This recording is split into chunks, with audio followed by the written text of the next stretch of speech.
This is Rebecca Lowe, or Rebecca Lua, if you listen to Suboptimal Radio, and you are listening to Men in Blazers on the NBC Sports Network. It's unbelievable! From the Embassy Row studios in the crap part of Soho, it's the Men in Blazers podcast, Rog. God, I'm feeling great. How great are you feeling? News recently released by historians about Hitler's deformed micropenis. Oh, wow. I didn't read this. Just made Tell my me about spirit it. soar.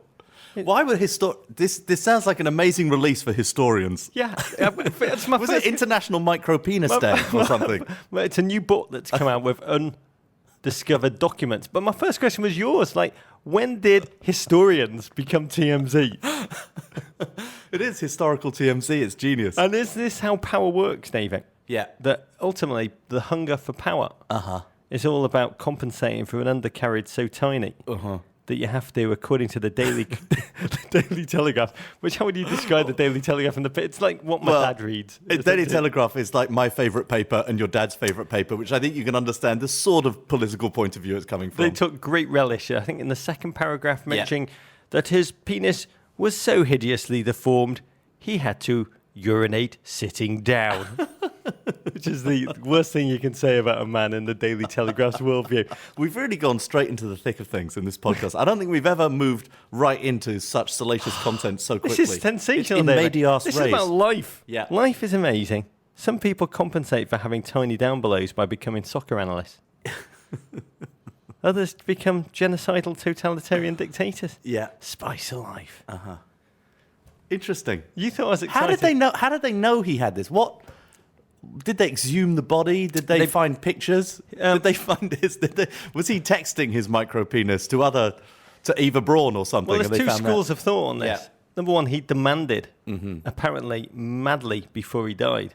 I don't know how they know this, that his body be burnt so that the Russians couldn't find his body and his micropenis. His micropenis before the populace. But the second thing is, the guy's dead. His body's gone.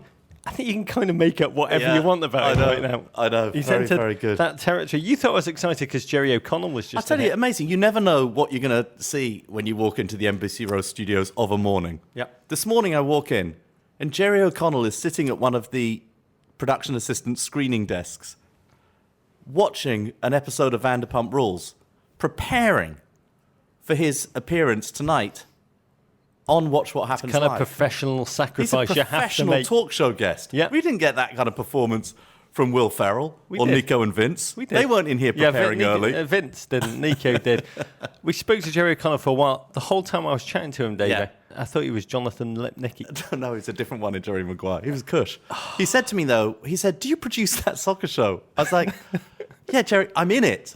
He goes, you wear disguises. I go, no, we really look like that. Not everybody can look like Proof. Jerry O'Connell. That you're a lot less bald in person. I am. David. I'm way less bald in person. You're just back from Paris. You smell of a perfumery and cologne and fresh baguette. Oh, how was the city? Paris is an amazing city. It really is an amazing city. It's so beautiful. It's so walkable. You know, I don't really go in for the Parisians very much. They're beautiful looking. They're so well accessorized. Men, women, taxi drivers, everyone. I love the cafe culture, but my God, they're rude. They are so, so rude. And my favorite thing, Gallic exceptionalism, Rog. That's what my father refers to, Gallic exceptionalism. I was over there for some TV meetings, and any TV idea you propose, the French oppose it, not by saying, oh, no, I don't really like that idea. They oppose it by saying that the thing you're pitching does not exist in France. I am sorry, in France, we do not have food. We do not have jobs. We do music. No, we do not have music in France. It is not the same as it is in the rest of the world. Everything in France is completely different and does not work like the rest of the world. You have to sort of understand that mentality to understand Platini, to understand French football, to understand FIFA, I would posit. Gallic exceptionalism. The rules of the rest of the world do not work for us as it does work for you. Did any of the ideas that you pitched not get we sold a few things. I never let that stand in my way. I never let the non-existence of things stand in the way of me selling $1 billion idea. They do have money. Did you sell them les hommes en blazers? No, we didn't do that, although I think that would be very good. We don't have boldness here in France. We do. I'm sorry, we do not have bold men. We do not have crap. We do not have what do you call suboptimal? We do not have suboptimal. When you were away, Dave, Yeah. something happened that shocked me to my core. Which? Paul McCartney and Beck Hansen.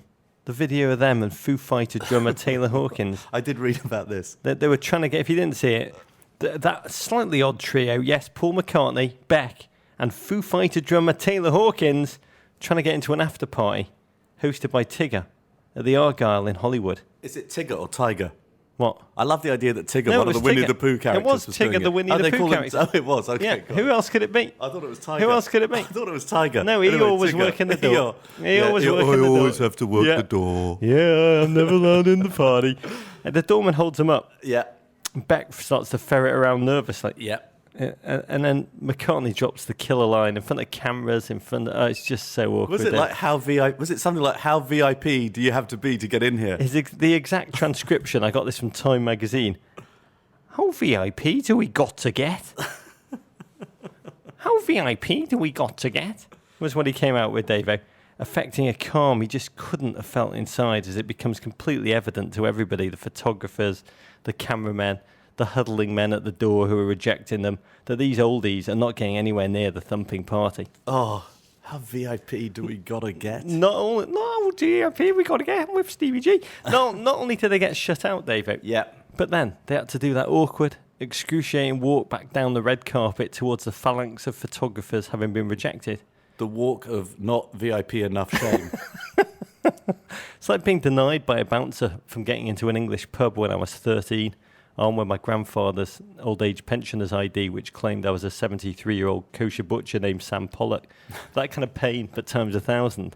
And you can put aside the question of what the heck a 73-year-old man will want to do inside that gig, David. I mean, doesn't Paul McCartney I didn't actually have that question. doesn't Paul McCartney have fetish clubs to go to, for God's sake? Maybe. But it was mesmerising to watch. Yeah. I haven't seen the tape. I've read about it. Gotta watch it, David. Yeah. It's mesmerising to watch. Between the 73rd and 78th time you watch it, you realise Yeah. you're not watching Macca and an awkward Beck and that other dude. You're watching a clash of the generations, a young, fresh Colt Tiger, old Grandpa Paul, waxy-faced Beck looking like a suburban cool dad. But more than anything, you're looking at a statement about fame and power now, the fleeting notion of it, what you once had to do to get it, to be a genius like Paul McCartney. And now you just have to hump a Kardashian. You would love it, David. Okay, I'm going to watch that. The only thing I've seen that was more sobering, the Friends reunion. It was David Schwimmer, David. Looking at him, I can't help but think about my own impending death. I'm pretty sure everyone who watched it had the same feeling. We're all going to die. What doesn't make you think about your impending death? The Ukrainian Prime Minister. Who looks just like you? I've got to thank everyone, but let me take a quick second. Thank you to everyone, and there's many, many hundreds of you who have sent me tweets asking me whether I'm actually moonlighting as Ukrainian Prime Minister Arseniy Yatsenyuk. Yep. Comparison first made several years ago by the great world-wise Bob Lee. Yeah. Every tweet I've got from you, GFOPs, have made me become even fonder of Yatsenyuk. Have you seen him? Yeah, I've seen him. He does look like a younger version of you. I mean, what I've found, I've started to read a lot about him. I've started to care about this man, my doppelganger, my body double. He's a self-proclaimed ethnic Ukrainian, but the more he proclaims to be Ukrainian, the more research is done that he's actually a Jew. He's like a Madeleine Albright-style kind of politician. Oh, he's Jewish? Yeah, but he's hiding those roots, rumoured to be.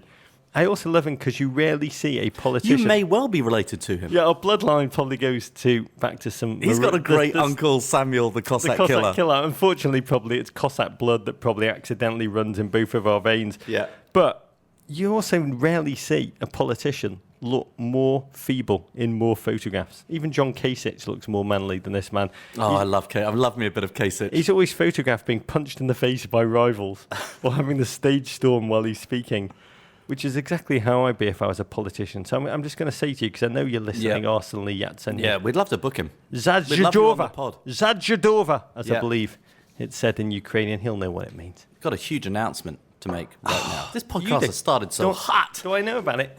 I believe you do. It's You're announced about You're behind everything. I thought it was an announcement you were I making know. personally. No. At last, I've got a big announcement, ladies and gentlemen. Wednesday, April 6th, 8 p.m. Yes. We're going to be hosting the Men in Blazers' third annual Golden Blazer presentation, courtesy of Mini at the Highline Ballroom here in New York City. Yep. That's West 16th Street in Chelsea, for those familiar with NYC. The event honours one person whose distinguished service has left an indelible mark on soccer culture in this great country. Our first two recipients, the great ESPN journalist and GFOP Bob Lee, and World Cup champion turned broadcasting savant Super Julie Foudy. We have met. We have huddled. We've conclaved. We have conclaved, and we have elected. I believe we have approached this year's Golden Blazer honoree. I've approached you. When you say I've approached you make it sound like I've been kind of like following them in a dirty Ray-Mac. Well, I genuinely... I don't like to know how the meat is made, Rog. I don't like to know how the meat is made. So very exciting. We haven't done a live show in a while. Yeah. But this, I've got to say, the honoree this year is off the charts phenomenal. And the lineup around them, I'm getting quite excited about, David. And I'm mostly looking forward to GFOP. Can I just say this? As from around the country. As Roger's saying this, I've never quite seen you as furtive and eager. Your little bottom is bouncing off the seat as you lean into the microphone. You're so excited about it. I feel like Casper Schmeichel chasing down the long ball. Beers on the coach on the plane. This year's event includes Men in Blazer's first ever Blazer Drive. Bring a blazer, suit, or sport coat, I love that word, to donate to Hope for the Warriors Transition Services Program. Phenomenal organisation. That supports the goals of service members, veterans, and their families as they move from military careers into professional roles. So we need blazers. That's what you need. Or a sport coat. Let it word. rain or a sports coats. That would be amazing. Tickets to Men in Blazer's third annual Golden Blazer presentation, courtesy of Mini, go on sale this Friday, February the 26th at noon Eastern time. They're going to go quickly, so get on it. Tickets will be sold on Highline Ballroom's website, www.highlineballroom.com. We will also send out the link via our social media channels and put it on our website, www.meninblazers.com. That's noon Eastern this Friday, February 26th. And thanks to GFOP, John Johnson, the great JJ, the great theatre producer who's taking time out from producing The Humans and The Crucible to come and sully himself with our crap. We got a packed show. We're going to recap Chelsea's 5-1 FA crap defeat of a Manchester City side filled with players who would need a fake ID to drink in this country. We enlist the one and only Arlo White to help us welcome the return of the Premier League's sweet narrative this weekend. And we celebrate the US women's national team's CONCACAF Olympic qualifying championship. Plus, the US men's national team draws Copa America's Group of Death-ish. And we are less than 2 weeks from the start of MLS's 2016 season. Can't believe it's less than 2 weeks away, Rog. Okay, to the football. Let's crack open the Guinness.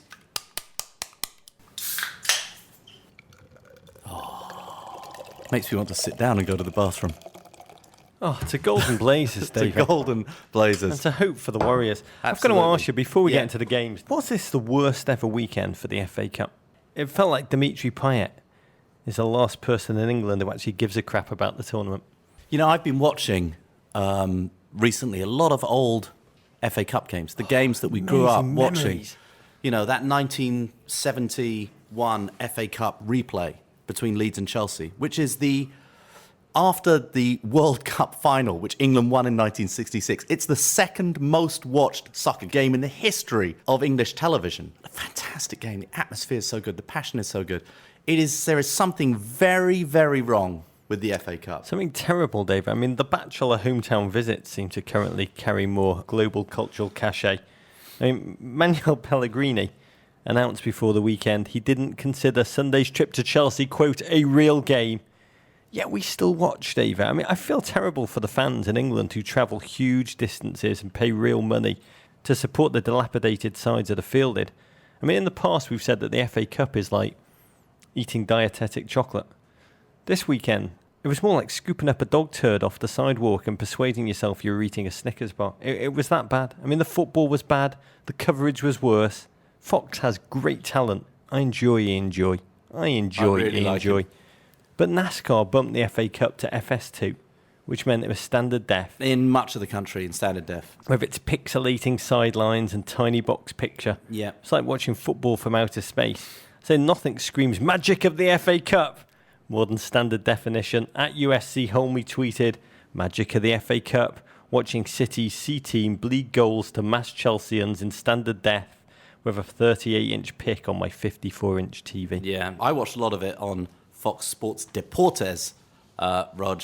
They do a fantastic job on Fox Sports Deportes. As long as you don't speak Spanish, apparently. Yeah. For the City-Chelsea game, Dave, FS2 Fox, they didn't even have a studio show. Yeah. It was like a throwback to American soccer production circa 2007, the dark ages. Mm-hmm.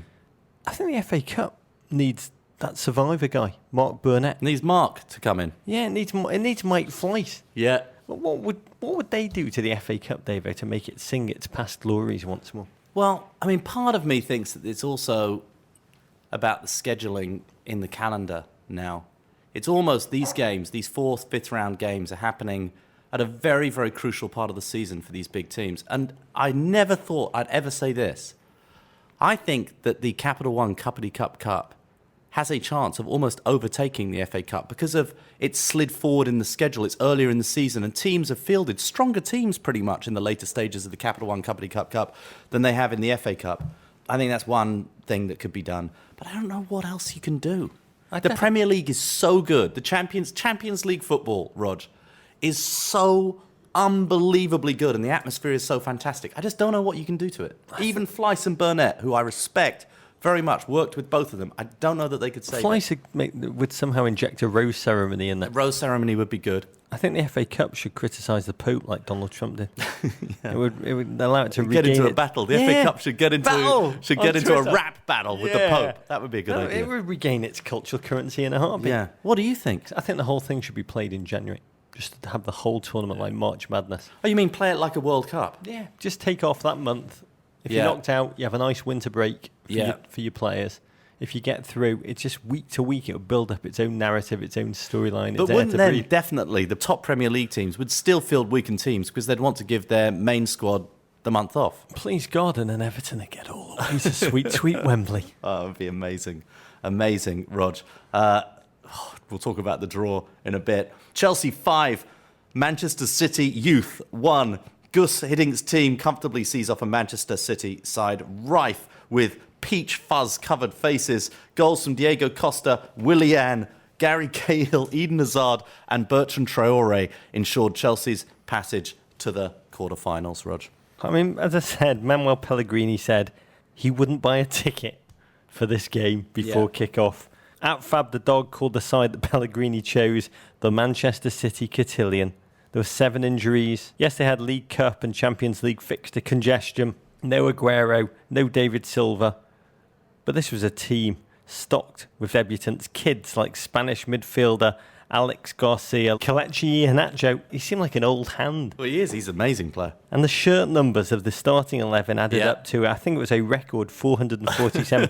They had a 72. I think that was William Refrigerator's number. 75, a 76, and then a 77, my favourite, George Marison's number, coming on as a substitute. Yet ultimately, watching the game, Davo, it was the experienced leaders, 35-year-old Martin Di Michelis, 34-year-old Willy Caballero, who let City down.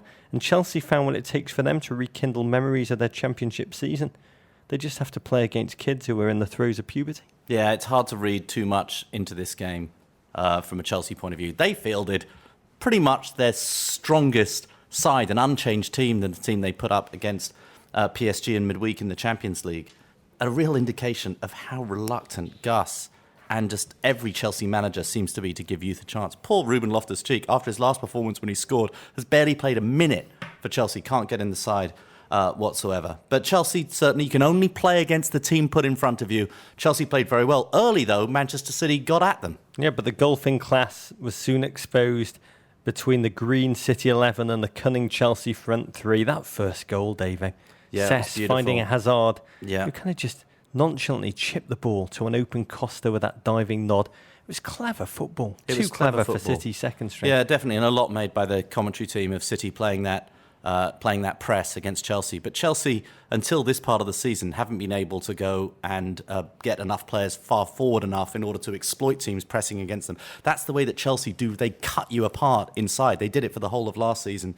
Hazard, coming back to life a little. This was his first of his 2 assists in this game. Wonderful pass, and Diego, he's just up for it. He should wear his mask all the time. Can we just agree to that? He is just perfect for the mask. He looks so fantastic in it. I mean, this goal was based on the intuitive understanding of last season. Yeah. The 3 players refinding their personal, their collective chemistry. Yeah. 9 goals in 12 games for Diego Costa. Potency resummoned. No deformed micro penises there, David. No, none. I mean, the lead lasted for less than 2 minutes. Iheanacho, game changer. Set up 19-year-old French starlet David Faupula. What an extraordinary haircut that man has. It is an extraordinary haircut. He's got sideburns that don't attach to his upper hairline. It's like a tree line that's been kind of on a mountain that's been deforested. He's like simulating male pattern baldness, an extraordinary aesthetic choice for one so young. But Chelsea restored the lead. Within 3 minutes of the second half, Willian started and finished the counter. When I watch him play for Chelsea this season, all I hear in my head is Simon and Garfunkel's Only Living Boy in New York go over and over and over again. Yeah. Hey, let your honesty shine, shine. Poor little Willian. He's the only living boy in Chelsea. He got some help in this game. Gary Cahill chipped in with the third. Cahill. I've got to tell you. He's playing, I got to tell you, this is a new Gary Cahill we've seen in the last It's few because weeks. Miazga's pressing him in training, cteaching him in training. Maybe. I mean, Cahill's fascinating. Most of the time, he just looks like the village idiot. The one who in medieval times would have spent his daylight hours standing by the town well barking at passing birds, Gary Cahill. But for brief seconds, he's just a man transformed. Yeah. And he can become one of the most clinical finishers eligible to wear an England jersey. Yeah, he is also, he's got stealth speed, Gary Cahill. I got a very good up-close look at his duel with Zlatan in midweek in Paris. I got to say, he defended against... I mean, Zlatan is a different... He's almost not human. He's a different breed of human than most footballers. Phenomenal to see live. And Gary Cahill played him very, very, very well. He's a very good one-on-one defender. It's just, he always struggles if he's got to use some kind of positional sense without the ball, but he's very, very good at defending one-on-one. He's very good at barking, at passing birds. This one he powered right through Caballero's tummy in a way that would have looked a bit much fixie if it happened in the Thai league. Yeah. Route on, even Eden Hazard scored. Yeah, small over small, that goal. He just knocked it right over Pedro. I thought it was a fantastic free kick. Yeah, but then Caballero wandered across his line where the ball would have gone. He was where the ball would have gone. It was as if he'd been moved against his will by an EA Sports FIFA paddle. Yeah, that's interesting. Honestly, Caballero was a disgrace to all bulls. Yeah. And that includes Breg Guzan. It's going to be fascinating to see if Pellegrini makes good on his promise to play the former Malaga goalkeeper in this weekend's upcoming League Cup final. Well, he did save a penalty from Oscar. Oscar missed another one. And then Traore, at least one young kid, got to play some for Chelsea, Rog. And that was it, 5-1 to Chelsea. A goal for Eden Hazard by any other name would smell so sweet, and I'd say that's the tiny upside, plus the player Pedro, who looked motivated and sharp, making his runs from deep. Those would be the positives I'd take if I was a Chelsea fan. Cesc cutting the flat-footed back line open with clinicality. Diego Costa's physicality, bruising defenders at close quarters. When it works for Chelsea, Davo, when it works, they can hurt teams. Well, Chelsea just look like they're enjoying playing their football. I mean, they were so outclassed by PSG, Rog, so outclassed. There's a gulf in class between the two teams. I don't think they stand a hope in the Champions League.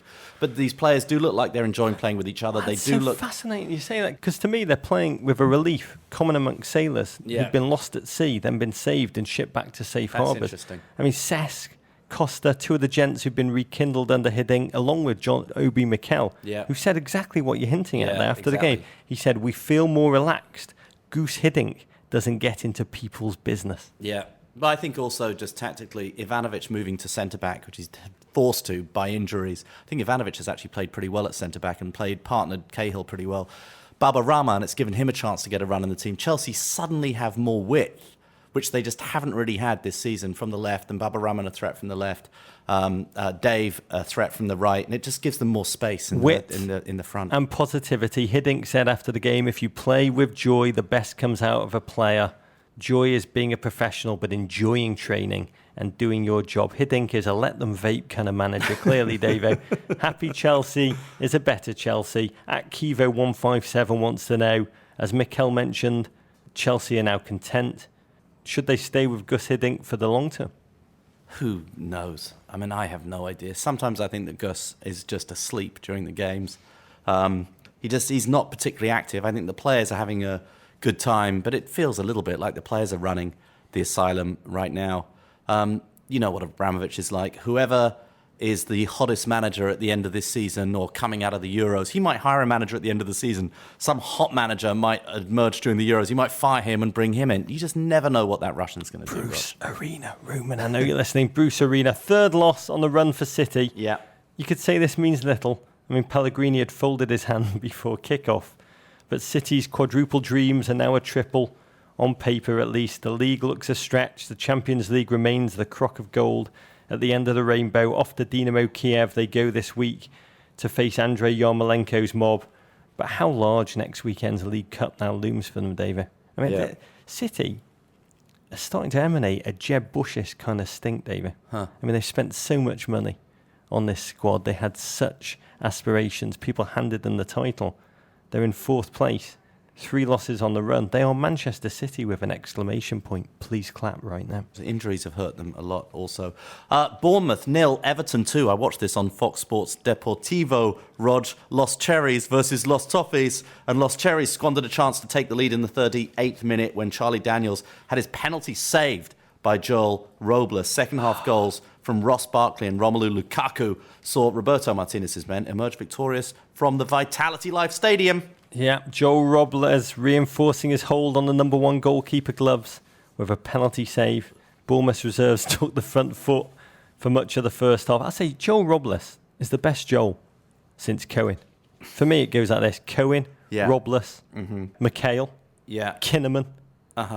Billy Joel comes in 672nd, just after Madden. I'd put Joel Garner, the West Indian fast bowler, in that. He's about 6'8", ball coming. Blah. In the college rankings, he's officially 7th. Okay. After the game, Roberto Martinez talked about, quote, being grateful to Tim Howard, reinforcing the sense that he's off back to MLS sooner rather than later, and now very much Everton's number 2. What I want to know is, David, now he's Everton's starting goalkeeper. Does Joel Robles also now have to start commentating with Arlo White? Wow. Interesting. Does the headset come with a starter's glove? It may do. It may do. Lukaku wrapped up the game with a late strike from close range and then celebrated. In a way, I can only describe it. He celebrated as if Bournemouth had been one of his former teams. Straight face, no emotion, all very ominous for Everton fans who are dreaming of holding on to that Belgian wonder. Amazing. And the draw came out, Rog. A bonus El Blaze Erico. I know, Lost Toffees are going to host Chelsea in the quarterfinals. It's going to be amazing. And this is at Lost Toffees, Rog, Sean of Stephen Naismith, who was the killer in the Premier League tie at Goodison earlier in the season. I don't care, David. Yes, you do. I don't care. Then why are you crying? I do care, but I'm bracing myself for the worst. Yeah. The 2009 FA Cup final, which I went to. With my son, because I didn't know if we'd ever get back to Wembley again in my lifetime. Yeah. It was so hot. It was about 100 degrees. It was absolutely stifling. Everton scored in 25 seconds. And when the ball went into the back of the net, I shouted, Louis Saha, what have you done? You've doomed us. You've scored far too early. I screamed at the wind, much too early. And of course, Chelsea came back. I would feel more confident about this game, Davo, if only we could get Stephen Naismith back on loan from Norwich. But I'm looking forward to it. I think it's going to be an amazing tie. I think these two teams are very evenly matched right now, Rog, as evidenced by their 3-3 draw a few weeks ago. Not in the face. Okay, Rog, Shrewsbury Town 0, Manchester United 3. The FA Cup where the little minnows can win a game, David. Shock! Goals from Mike Smalling, Juan Mata and Jesse Lingard see Louis van Gaal's side past the League One Shrews at the New Meadow Monday. The win will do little to quiet the din of revolution amongst Old Trafford's faithful after last week's 2-1 Europa League loss to Midtjylland in Denmark.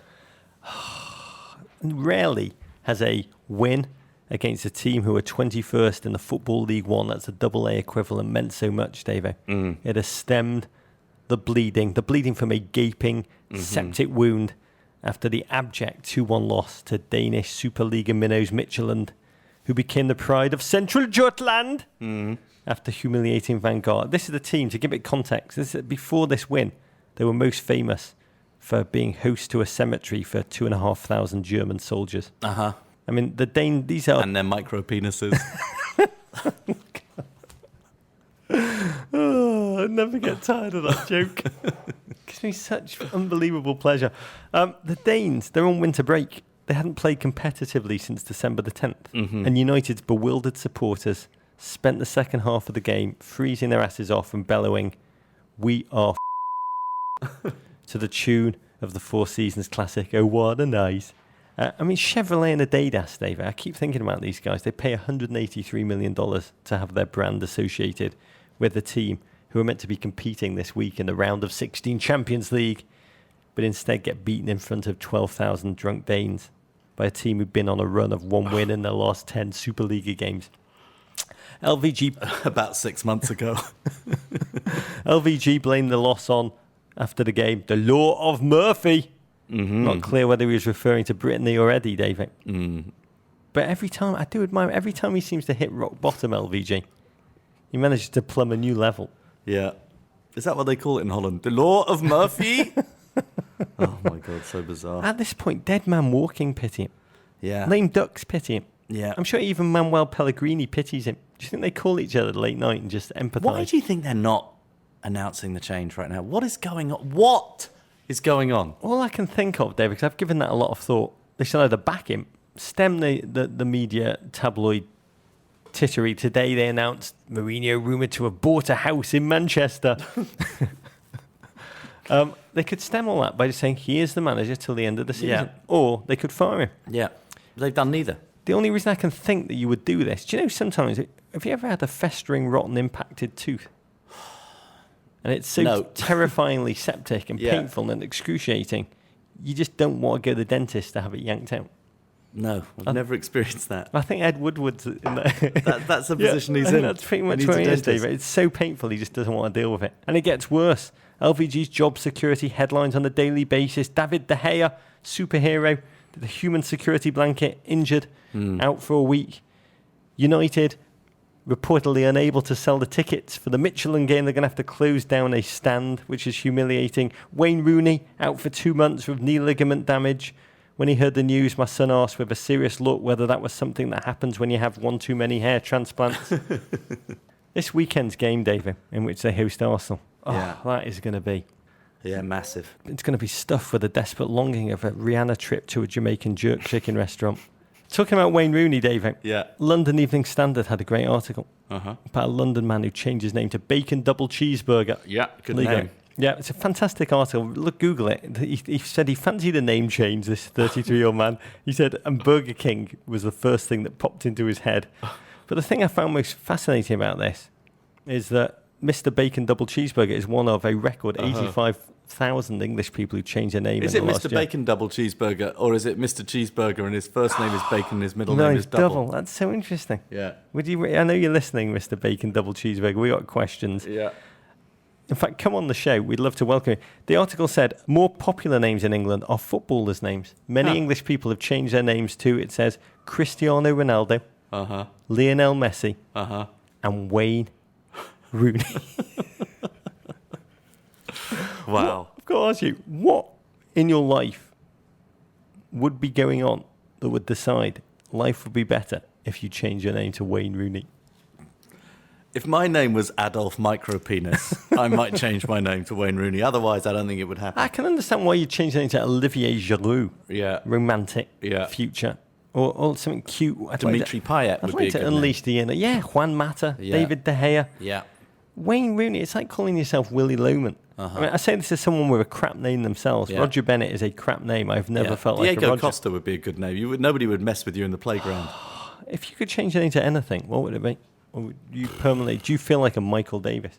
I do. I mean, I've often hated that my name is. There are so many Michael Davises in the world. So many. I sort of have Michael Davis on Google Alert just in case I want to read somebody's written something horrible about me, and it's constantly about people who are being hauled up for, some like charge of dogging in Dorset or That is something. you. Yeah, it's something very, very bizarre. I've got a Google Alert. I always just assume it's you. It's Yeah, David. well, you have a David fairly. being There are a David. lot of Roger Bennetts, I'm sure. I think there's a speedway driver. He's fantastic. That's He's so a good. winner. He's Yeah. He's the winner, Roger Bennett. Yeah. There's a evangelical church singer, Yeah. Roger Bennett, incredibly popular. Yeah. But I've never felt like a Roger Bennett. I've felt more like a Rip Torn or a Scatman Carruthers, or a God Shamgod.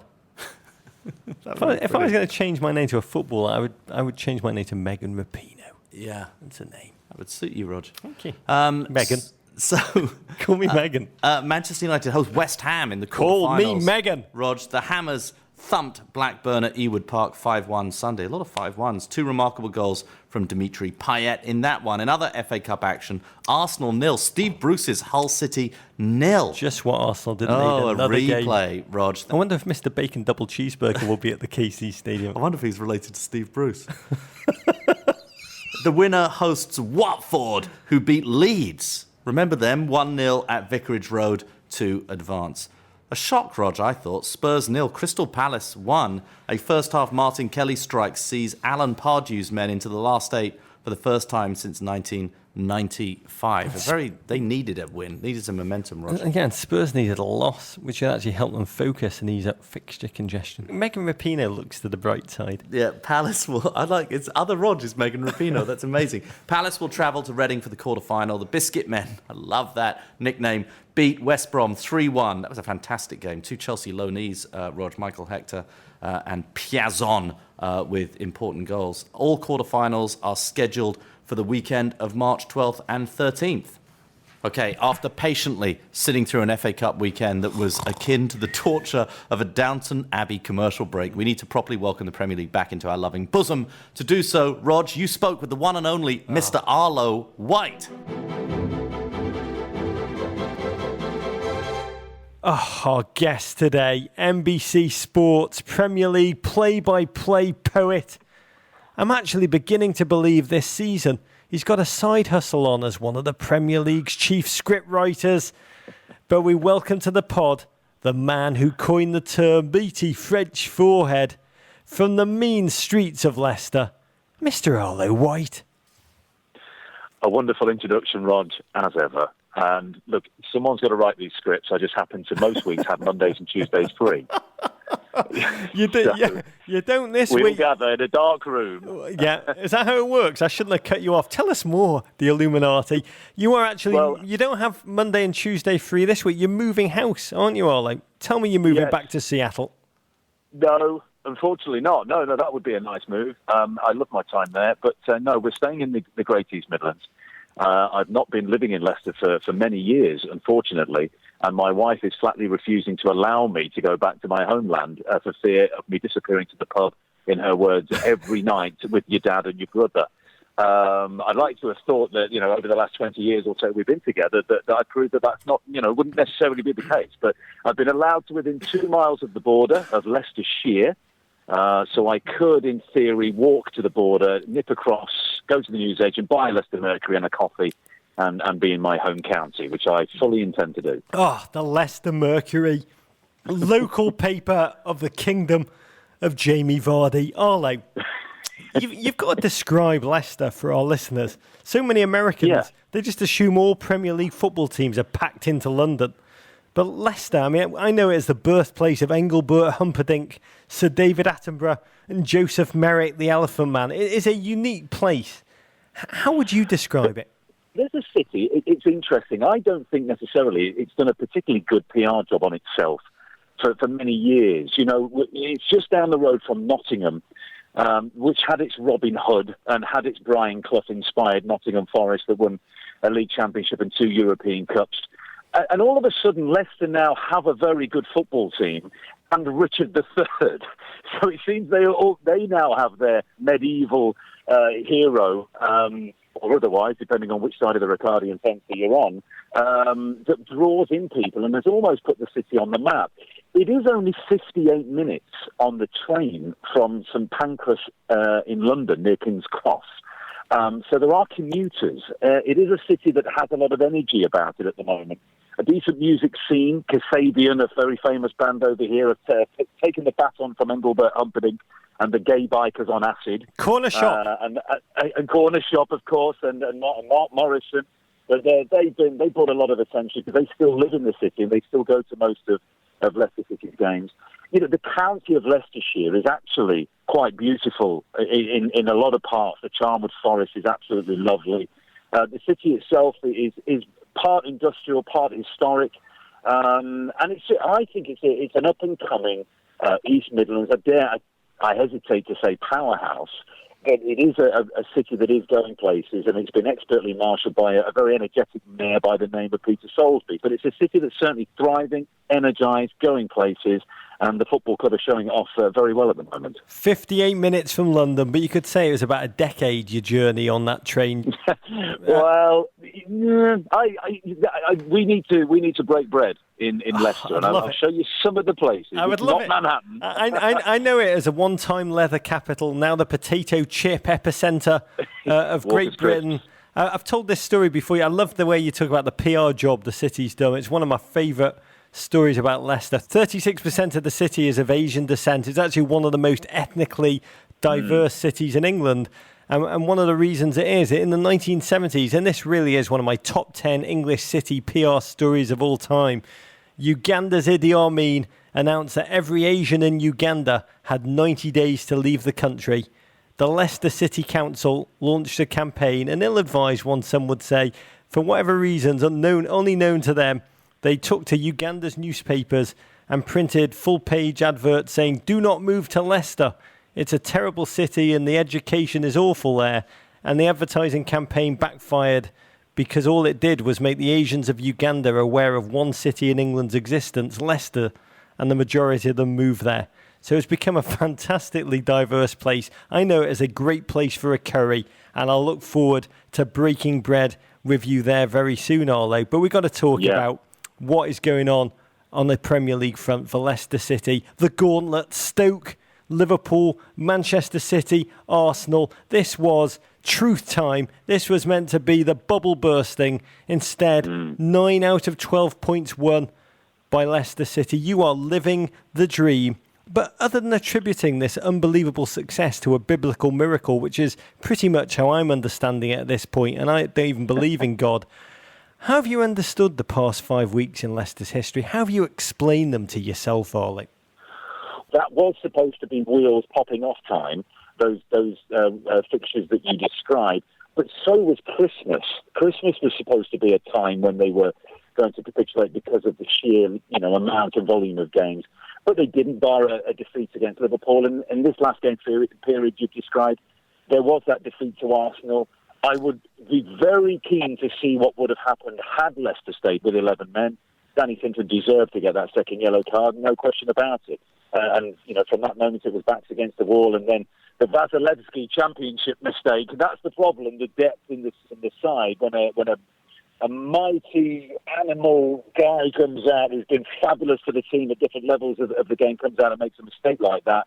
That's not the mistake of champions. And that put the ball and the game into Mesut Ozil's left foot, and he delivered a perfect cross. I've got to stop you for a second, Arlo. Describe your emotions. It is the 95th minute. Vasilevsky, closing time at the pub challenge on Montreal. Arsene Wenger said post-game, "I smelt a goal." Yeah. Did you smell a goal, or were you hiding behind the couch covered in Guinness at that point? I saw a goal. It was more vivid than that. I was in the Etihad car park because we were commentating on Manchester City against Spurs later on in the day. So as the goal went in, the side of the NBC wagon, the door thrust open, and Tim Howard walked in, thinking that Leicester had got a draw. And I just pointed to the screen we've got, and it said 2-1 to Arsenal. It was unfortunate. You just said to yourself, unfortunate. You're like that Englishman in National Lampoon's Vacation who gets getting hit by the bike. Just a flesh wound. Well, it's something like that. I mean, you are in a situation where Leicester defend one more corner, they're going to get a draw. And Vasilevsky heads the ball into the air. And when the movie of this season will be made, if it's good or bad, that moment will go into slow motion. So your players have gone off on a week's holiday, allowed to go wherever they want, do whatever they want. They're now back in training. But this loss, if you were going to project out what it means, how do you think about it? Was it a wake-up call? Was it a turning point? Is it something more substantial, like the end of a fairy tale? So they've had this disappointing result against Arsenal. And it's how they come back. If they do look at the fixture list, I mean, look, put it this way, Roger, had they held on to the win, had they stayed with 11 men and maybe straight to win, they'd be 5 ahead of Spurs, 8 ahead of Arsenal, 9 ahead of Man City. But they're not like that. They're not in that situation. It's a lot tighter now. But they look at the fixture list. Saturday, Norwich at home. Tuesday, West Brom at home. Then it's Watford away. Then Newcastle at home on a Monday night. Then Crystal Palace away. That's the end of February, and that's the entirety of March.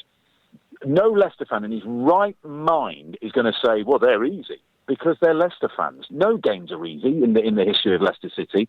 But compared to what they've just been through, I think that looks quite attractive. If they can fashion 4 wins and a defeat out of that, they're going to be in really good shape. I think it's fascinating. I mean, essentially, Leicester are playing themselves this time last season in the next run of games. Relegation strugglers en masse.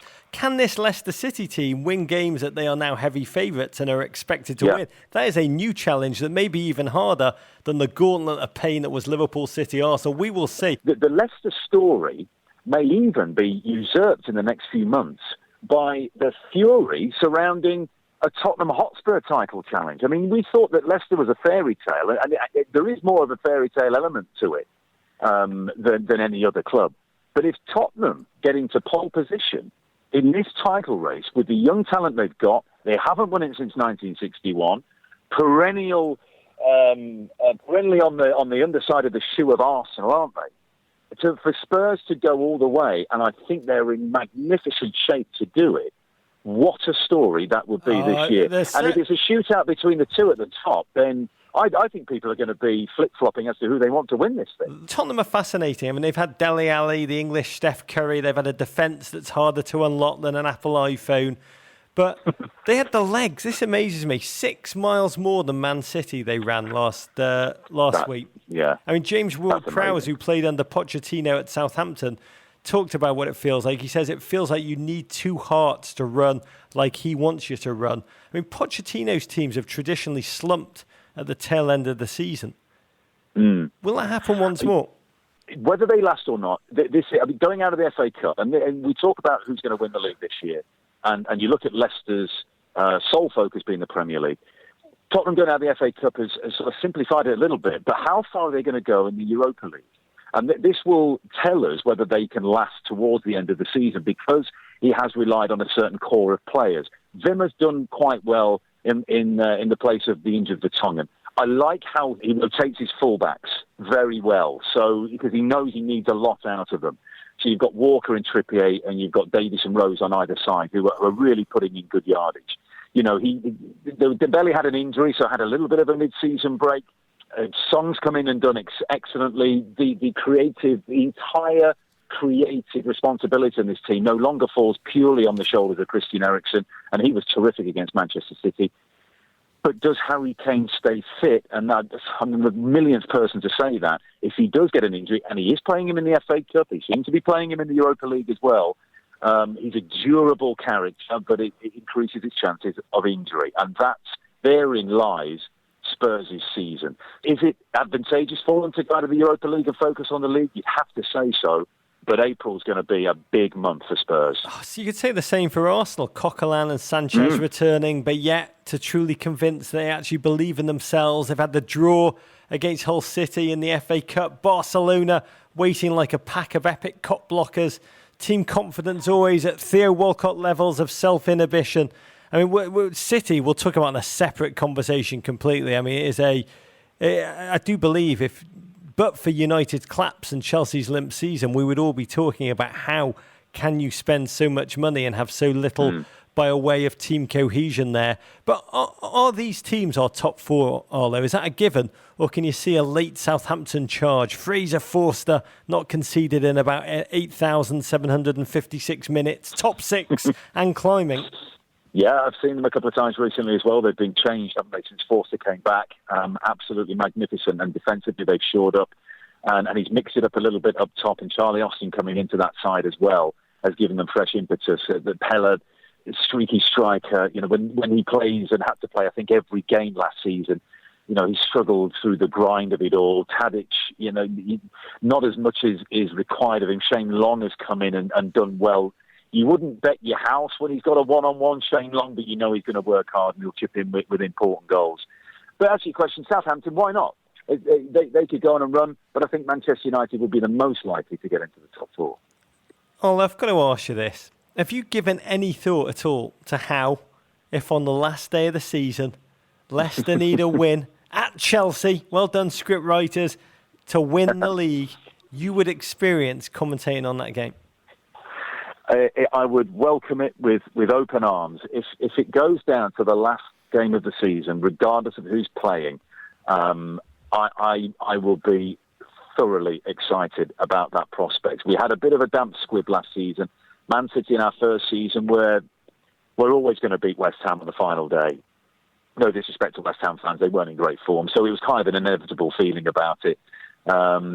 Last season, Chelsea was a procession. So this season, if it goes down, and this season deserves Rog to go down to the final day, wherever that may be. I know Spurs are at Newcastle on the final day as well. If we are at Stamford Bridge and Leicester City need something out of that game to win the title, then you'll get a professional performance, and it will be a pleasure to be there. And if they did it, to be the voice of the greatest story in Premier League history would be absolutely magnificent. There's a lot of football. In fact, there's 32% of the season to go yet. Lots more football to be played. Robin van Persie, when he moved to Manchester United, he talked about how the little boy inside him was screaming with joy. I can only wonder what you'd do with the little boy inside you, Arlo, on that day. Listen, I'm not saying I won't stop off on the train on the way back and go to the aforementioned pub to meet my brother and my dad. It will be in full flow by that point, I imagine. You would be a great voice for the greatest game ever. A lot of our listeners think you'd be a great voice for another thing. At HB Edward tweeted us to say, who else wishes that Arlo White could be the voice of Siri on your iPhone? Hashtag silky smooth. Well, let's get in contact with Apple. I mean, we can make that happen, can't we? Arlo, can you just say, I'm going to step out of the way and let you say, what can I help you with, so people can clip it and use it on their phone? Just say, what can I help you with? What can I help you with? Oh, I've got to say, America, if Arlo was Siri Arlo would just start apologising for all the fruity language. It'd be fantastic. Get on it, Apple. Arlo, safe travels, Godspeed, good luck with the move, good luck of smuggling yourself across the border for that pint with your dad and your brother. America is with you on all of your struggles and your travels. Godspeed. Cheers, Rog. Oh, what a man, Rog. What a man. What a man. I didn't know he was a Leicester fan, did you, David? No idea. No idea. First time. It was amazing. I was listening to that thinking, wow, how did that happen? Arlo will be in the gantry for West Brom versus Crystal Palace Saturday at 12:30 p.m. Eastern Time on the network NBC, Rog. And Sunday, he'll be at Old Trafford for Manchester United versus Arsenal. Wow. It kicks off at 9:05 a.m. Wow. On NBCSN. There are rumours he might be at the Golden Blazer. Rumours. Okay, US Women's National Team news, Rog. Jill Ellis and co. are officially Rio-bound. The US women beat Canada 2-0 Sunday to claim the CONCACAF Olympic Qualifying Championship in Houston. The defending World Cup champions won all 5 qualifying games, Natch, outscoring their opponents 23-0. Oh, bare-bottom spankings dispensed. Yeah. But with a purpose, David. Yeah. Against Puerto Rico and Trinidad and Tobago. I wonder if that's what Jill Ellis wrote on the board, by the way. Bare-bottom spankings with purpose. Motivate. Yeah, You've got to know how to motivate your good squad, speech. David. Yep. I mean, purpose being the green shoots of youth piercing through to refresh this team. Without a doubt. Average age of the qualifying team is 25. Average age of the team that won the World Cup last summer in Canada, 29 and a half. I'm fascinated by all of this. And we're speaking to Becky Sauerbrunn for the newsletter this week. I mean, winning teams, they can just become complacent teams in the blink of an eye. Chelsea this season. See Spain at the last World Cup.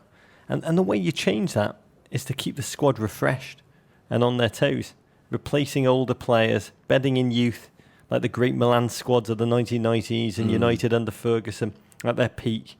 And here, Jill Ellis sat Ali Krieger and Kristen Press and eked 5 goals out of the Washington Spirit's Crystal Dunn, then sat her and allowed 21-year-old Lindsay Horan to define herself, and 17-year-old Mallory Pugh had an entire tournament to show what she can do. I mean, just a child. Jordan Morris played for the US when he was in college. Mallory Pugh. She's in high school. High school. Yeah, what a player she is. I mean, what composure on the ball. She seemed wholly unfazed by the context. She was able to mine the crevices of space, and there were lots of them. There were times in the semi-final against TNT when she just took over the game, demanding the ball every time the US entered the final third. It was all a little Anthony Martial-esque. And the final was actually a battle for the first 45 minutes. Canada hit harder than any team that's not coached by Buddy Ryan. Goals from Portland Thorns duo Horan and Tobin Heath sealed the game. This was Becky Sauerbrun's 100th cap. We'll say mazel tov to a remarkable leader. She's an ever-present in our World 11, David. Absolutely. And speaking of her, Rog, we're going to have an interview, as you mentioned, with the US Women's National Team co-captain and FC Kansas City star Becky in this week's Men in Blazers newsletter, The Raven, presented by Guinness. You can subscribe on meninblazers.com. It flies literally into your inboxes on Friday. Same story, different summer for the US Men's National Team. Rog, the Von Traps have once again drawn a very difficult group for a major tournament. Not sure there was an easy group here. Sunday's Copa America draw saw the US join Colombia, Costa Rica and Paraguay in Group A. Did you watch the Copa draw, David? I didn't watch it. A lot of people emailed me saying, you need to go and produce the Copa draw. You need to turn it into a game show. I mean, the whole thing had the lucite and pleather aesthetic only achieved by global football draw shows or the movie Showgirls. Yeah. And despite the presence of Alexi Lalas plucking balls with the innocence of a gent who didn't know he was meant to heat the right ones up before the draw, it all came out in a way for the US, which I guess Jurgen Klinsmann would probably have described to his family afterwards as the "got a damn wrong" scenario. I'll just say, damn you, Alexi Lalas, you only had one job. I mean, what do you make of the draw, David? Because my first reaction was, you take down FIFA and you get draws like that for the remainder of the 21st century. Yeah. We better get used to it. We need dragons. Yeah, look, I read your tweet. I don't know that any of those groups look particularly easy. You never know which of the CONCACAF teams is going to be in great form in this tournament. I think Panama have looked very good over the last few years, but you never know if Costa Rica are going to come playing like they did at the World Cup 2 years ago. Rog, it's just hard to tell. The US were seeded. It's why they avoided Brazil, Argentina, who are obviously the toughest two teams in the tournament. But I think they can come out of this group, Rog. I feel pretty positive about it. Immediate knee-jerk predictions of doom just were everywhere. And it's easy to think about why. I mean, they're a reaction not to the actual draw, but to the collective national whiplash we're all still suffering from after the Gold Cup disaster and the fallout from 2015's year of abject mediocrity. Yeah. But in the cold light of day, Colombia, they're not the force that marvelled their way into the World Cup quarterfinals in 2014. They're inconsistent, they've had injuries, they've been victims of their own success. Their stars like David Ospina and James got big moves post-2014, but they're not starting for their new clubs. They're 7th currently, languishing there out of 10 teams in CONMEBOL World Cup qualifying. The US hasn't lost in a non-friendly match on home soil to Costa Rica since '97. Paraguay can be a grindingly physical opponent, but they're not ones that the US should be fearing on home turf. Would I have preferred to have drawn Mexico's group, Jamaica, Venezuela, Uruguay? Probably.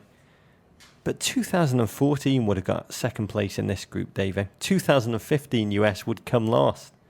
And we're going to find out what the 2016 vintage will do with Christian Pulisic, Jordan Morris, Kieselwetter coming off the bench. Which US will turn up? Here's my positive. They're going to be a motivated squad in a way most of these other... This is not a real Copa. It's a ceremonial Copa. Chile will still be the holders from their victory last July, no matter what happens in America. This is going to be mostly a tournament of a spectacle, of going there, of being there, of promoting the game. Yeah. In America, teams will not take this too seriously. It's more a moneymaker than a proper Copa. I've got a feeling the US will give a crap in a way the other teams don't, David. Well, I'm looking forward to it, Rog. You are? Yeah, really looking forward to it. Very excited. Just the spectacle, the joy, the Americans seeing these players up close. It's going to be great. At the same time, I'll just say World Cup qualifying are the games that really matter. Yeah, it's true.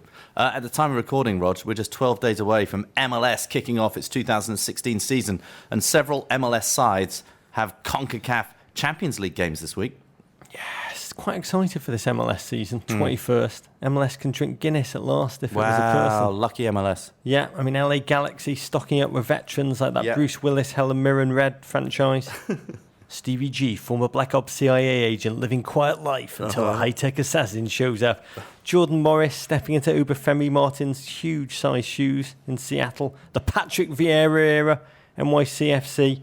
We're taping an MLS pod special this week. Fantastic slate of guests. Frank Lampard is going to jump aboard next Monday's Men in Blazers show. Yeah, can't wait to see Frankie. Send us your questions for Brilliant. Frankie. Brilliant, Rog. Okay, on to our Ravens. Our first Raven from Mike Conte. I grew up here in the States playing soccer and other traditional American sports such as baseball, football and basketball, but I did not follow professional soccer, unlike the other sports. In the last 2 years, I've discovered NBC Sports Network's Premier League coverage, and I'm now following the Premier League quite insatiably. One thing I've noticed is how much English soccer commentators talk about a player's confidence. What a confident strike. Wayne Rooney seems to be lacking confidence right now, etc., etc. This strikes me as tremendously strange. In the States, we don't talk about confidence so much because it is simply a given. Growing up following professional sports in America, the conventional wisdom seemed to be that every successful athlete has unshakable confidence. If his confidence can be shaken, he is simply defective and needs to be replaced. English commentators talk about confidence all the time. What gives rise to the difference? Is it a difference between England and America, or is it a difference between soccer and other sports? Fantastic question, Rog. It's fascinating. It's particularly fascinating because American sports, American society in general, has delved by and large into the psychological side of life far more than England. Yeah. I mean, when I was growing up, depression wasn't acknowledged in England. I remember as a kid trying to explain to my uncle, I thought my auntie was depressed and she should see somebody. And he was like, ill is a broken arm or a snapped Achilles. There's no such illness as depression. English people, by and large, when we grew up, didn't acknowledge the mental side of anything. But what's your take on this? It's well, I mean, look, question. I tell you, certainly from watching a lot of golf, confidence is something which commentators constantly talk about, and we've seen tiny little short putts. We've seen, a lot of confidence, and of course in football, just the presence of the helmet. In ice hockey, the presence of the helmet. Unable to see the eyes, unable to see those moments, I think makes a big difference. But I think it's more about the commentators. I mean, when you meet a lot of professional athletes, we often, as commentators, as pundits, as bald idiots, we like to imbue these players with the human qualities that we suffer from or that we lack. Micro penises. Yeah, exactly.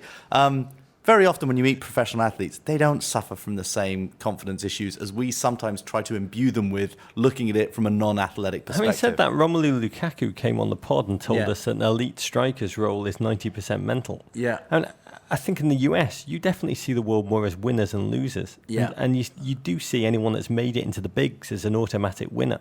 I mean, the backside of that, and we talked about this before, we celebrate it as an achievement when a footballer hits the post with a shot. Post! Yeah, I mean, you call it a failure when a field goal kicker hits the upright. Yeah. You have no sympathy for them. In terms of confidence, I think often your commentators use a noun. You'll talk about a slump a lot more rather than ascribe the reason behind it, which probably makes more sense because the slump is undebatable, but the lack of confidence is all conjecture. Arlo White always says it's a cardinal rule of commentating is that you have to avoid offering medical diagnosis from the booth. I think English commentators covering football are just more willing to play Dr. Drew a lot more than the American counterpart. Yeah, I think there's also a little less respect. I remember going to a panel a few years ago in New York, British and American political journalists.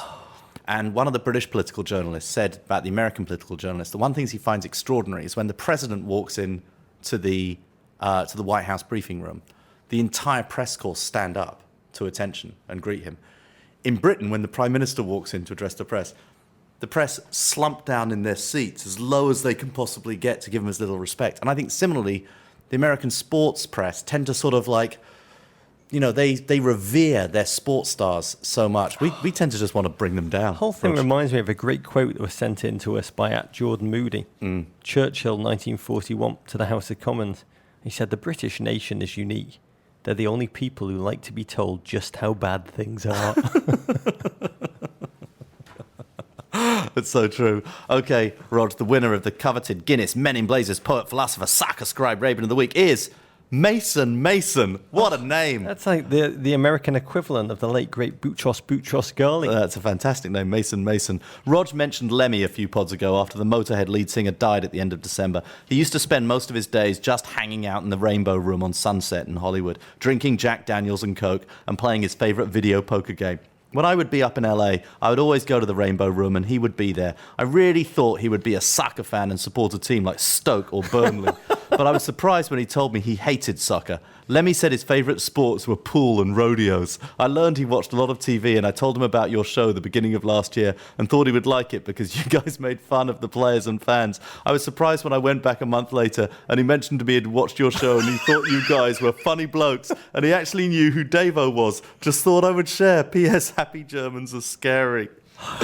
That's so bizarre. So many thoughts, so many questions. I know, so many feels. I've got the feels. Lemmy knows me. Lemmy's stepfather was George Willis. I know you're all saying that, America. He was the inside forward for Wolves, Brighton and Hove Albion, Plymouth Argyle and Taunton Town, I think in the 1950s. First of all, how does Lemmy know who you are? Was he an unexpected Andy Cohen fan? We'll never know. I'm casting my mind back right now to try and think, did I ever meet Lemmy? You know, obviously I've spent a lot of time on Sunset. Used to live just off Sunset, just off the Sunset Strip. I've met a lot of British people in Hollywood in my time. I don't remember meeting Lemmy. I feel like I would remember meeting Lemmy. Was Lemmy at that 16th birthday party that you talk about but never actually say what went down? Oh, I don't know. I don't think so. But I'll ask a few of my mates and figure out how I knew Lemmy. I love this email. If anyone knows how Davo knows Lemmy and Lemmy knows Davo, can you fill it out? Okay, we never paid a proper tribute to Lemmy on his passing. One of my favourite Lemmy quotes, as you go through life's rich tapestry, you realise that most people you meet aren't fit to shine your shoes. It's a sad fact, but it's true. A good friend is someone who'd hide you if you were on the run for murder. It's an extremely high threshold for friendship, David.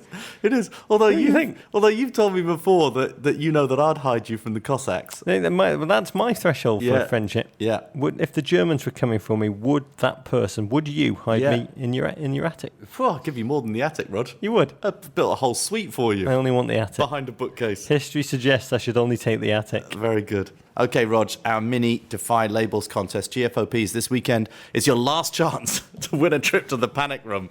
Whoa. Courtesy of Mini USA, over the past month, we've asked you to send us your label Defying Premier League moments via email or on social using the hashtag MIBDefyLabels. These are moments in which Premier League characters or teams shed the labels other place upon them. Last round's winner, Byron Pollack, sent us Danny Welbeck's 95th minute goal against Leicester and cited Arsenal beating someone other than themselves. Must be a Spurs fan. Byron wins a mini model car, like the ones we hold up on the Men in Blazers show. He's also eligible for the grand prize, a trip to the Panic Room. We'll ask for final entries during this weekend's games. You must use the hashtag MIBDefyLabels when sending, and check out Mini USA's Defy Labels campaign on their website, miniusa.com/Defy Labels. Okay, Rod, speaking of Mini, your weekend looks like this. The Premier League is back, courtesy of Mini USA. The weekend starts this Friday, Rog, deep underground in a FIFA labyrinth somewhere under Zurich. International football's governing body is scheduled to elect Sepp Blatter's successor. Coverage starts Friday at 3 a.m. Rog, Rob Stone hosting that on FS1. High def. I have to say, I can't think of an election with less worthy candidates, apart from the US presidential election. I'm hoping Frank Underwood wins both. Stranger things have happened. Rog. On the field, Premier League leaders Leicester City versus Norwich, 10 a.m. Saturday on NBCSN. Manchester United versus Arsenal at 9:05 a.m. Sunday. That's on NBCSN. And at 11:30 a.m. Sunday, it's the Capital One Company Cup final, Rog. Liverpool versus Manchester City. That game is on beIN Sport. There are many ways to connect to us. One is our Amazon Emporium, which helps keep the show going. Anytime you go on Amazon for items big or small, just click off the Emporium page, and Men in Blazers gets a tiny percentage that allows us to cover the cost of creating the show. What are you putting in the Emporium this week, Rog? A book. Landscapes of Communism, a history through building, written by the London-based architectural journalist Owen Hatherley. As a kid, I spent a huge amount of time hitchhiking around the darkness of Eastern Europe, Poland, East Germany, Hungary, and more recently, thanks to football, Bosnia, Russia, Ukraine, during which time I've become completely fascinated by Eastern Bloc architecture, the TV towers, housing blocks, official government buildings that became vast enterprises built for propaganda purposes, projecting a bold sense of a future that never came close to being. This ambitious epic book is a journey through these often twisted yet fantastic creations, one that anyone who's fascinated by the culture of the crumbled Soviet Empire will lap up. I'm about to move house, Rog, and I'm finally having to unpack the boxes that I haven't opened for years and figure out if I want to keep the stuff in it. And I've had Musty. unopened for years and years and years a box of books that my parents sent me from when I was younger. And one of the books in there was my favourite book that I read when I was a teenager, that I read in German originally. I'm now reading the English translation again.